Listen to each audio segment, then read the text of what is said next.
Hello there. Maybe you've heard this before, and my name's John Forster, and I talk about change and growth,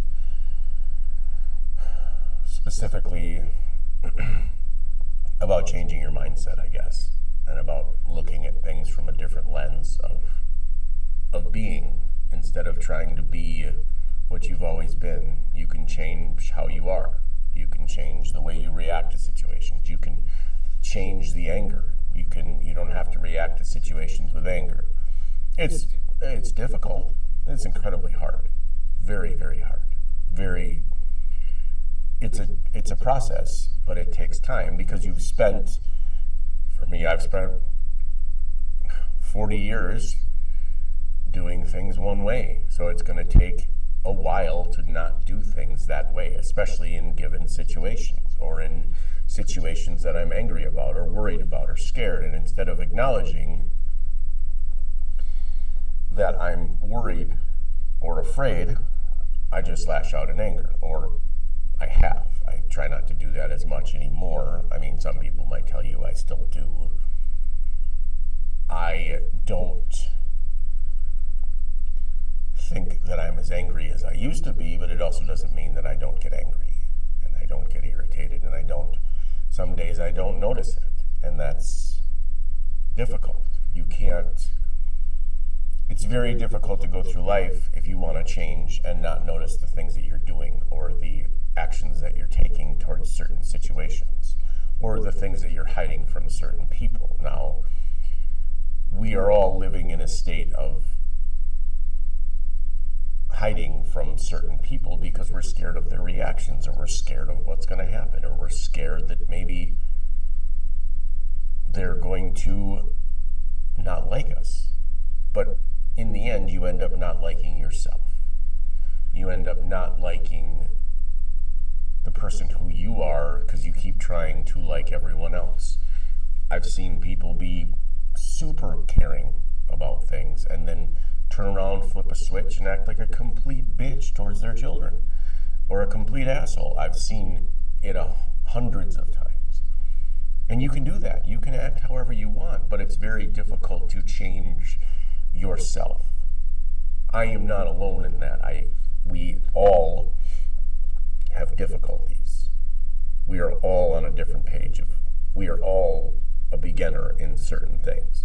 Like, I wouldn't be a great accountant because I hate numbers, and two, I just wouldn't want to do the work. So I would show up at an accounting firm and then it would be terrible. I'd just make jokes and probably get fired on the second day if I even got through the interview.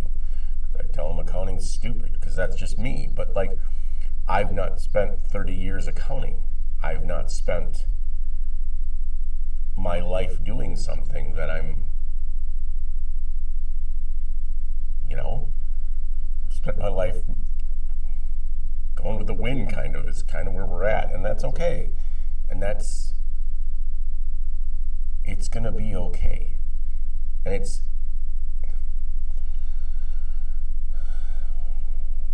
anger is something that we all have, and some of us have it more than others, and some of us take it out on people more than others, and some of us look at life and we are instantly angry at a situation. We're instantly pissed off about something. Who knows what we're upset about? But what you're upset about is not the lady in front of you in the grocery line who's writing a check. You're not upset about that. You're not upset about the lady in front of you who's having a hard time paying, because who knows what happened to those people. We have to give ourselves and other people grace. We have to be okay with not having all the answers and not getting angry when we don't have the answers. Because we all are capable of getting caught up in our own shit. As one of my favorite Stoic quotes is between stimulus and response, you have a choice. You have a choice to react however you want to. And now some people, I'm going to go, let's go, but that's not the way it is. You can pause. You don't have to give everybody an instant fucking reaction. You don't have to look at somebody and go off the handle. You can pause and wait and say, oh, I need a better way I'm going to do this in a different way. And it's hard. And I have problems with it, and you have problems with it, and everybody has problems with it. All we can do is work on it. It's all we can do for change is work towards a change.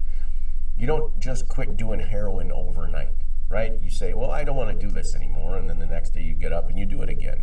And then you're like, well, I don't really like doing this, and it takes probably a while. And it probably takes longer if somebody's up your ass about the heroin, right? If you have somebody, in the history of mankind, no one has ever quit drinking because someone was riding their ass about the drinking. You should quit drinking. You should quit drinking. Now, do I say have boundaries? Yeah, have boundaries. If someone in your life is drinking and you don't like it and they don't stop, I'm done. I can't do this anymore. It's scary. It's difficult, but it's also what's best for you. Because the person is never going to stop drinking, and no amount of you giving them whatever they need is going to solve that, because you're just basically enabling them.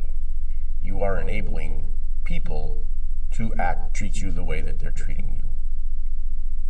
And I know it sounds counterproductive as someone who has enabled people in my life to say that stopping enabling somebody is the best way to remove yourself from the situation. Now you got to go through with it. If you say to your wife, hey, I'm sick of you hitting me with a wooden spoon, and she hits you with a wooden spoon again, then you have to leave, but then we get caught up in this, well, what if this happens? What if that happens? What if? How about what is? How about we just look at what is in relation to where you are? If your husband is constantly blowing up with you at anger and blaming you for his anger is not your fault. We have been classically conditioned to see that as a problem. Well, I can fix that. We have kids. It's so wonderful. Okay, what are your kids seeing? Let's say you have daughters. Your daughters are seeing how to be treated by a man. Let's say you have sons. Your sons are seeing how to treat a woman. And you aren't hiding it from anyone in your family. Everyone there knows. Yeah, maybe they don't talk about it or maybe they don't deal with it, but you are living it with them. So it's really difficult to be like, oh, well, I'm not showing my kids anything. You are. You and me have shown our kids the worst parts of ourselves. I am just acknowledging it, and that's different.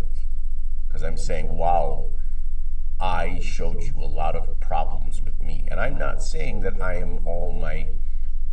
can solve all the problems in my kids' lives or anyone's lives. I can't solve the problems. The problems are for you to solve.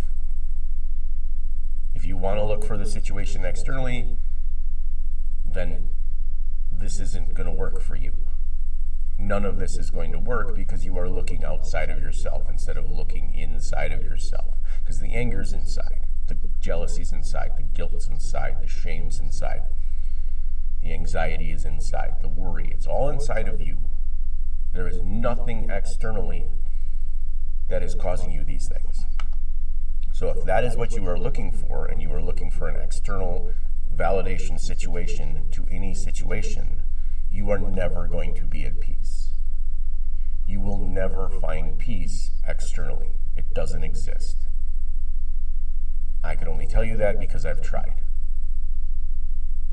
You are the problem for you. You need to take care of you. If somebody's mad at you and they call you an ass bag, that's about them. That has nothing to do with you. How you decide to take it has everything to do with you. If you decide to get upset at that person, then one, that person won, and two, you are allowing someone else to have power over you when you are the only one with power over you. There is no other way to get your power back but to take it for you and have it be there for you. Because you are worth it. Because you are amazing. And you can do it for you.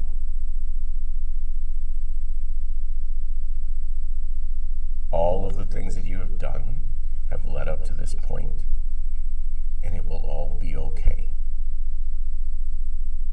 Love yourself, and you will find peace and joy. Thank you so much for listening. Have a beautiful day. I will talk to you later.